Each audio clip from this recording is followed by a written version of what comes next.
అలవాటు పడిన ఎద చీకటింట సరికొత్త వేకువై రావా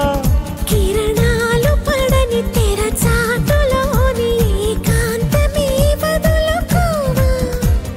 నన్ను నేను మరిచేంతలా మురిపించకే ప్రేమ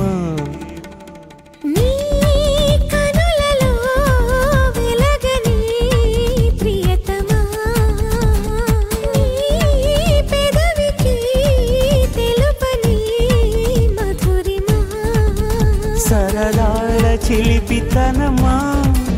చిరునవ్వులోని స్వరమా నా తలుపు తట్టి కదిలించకే కౌవించకే ప్రేమ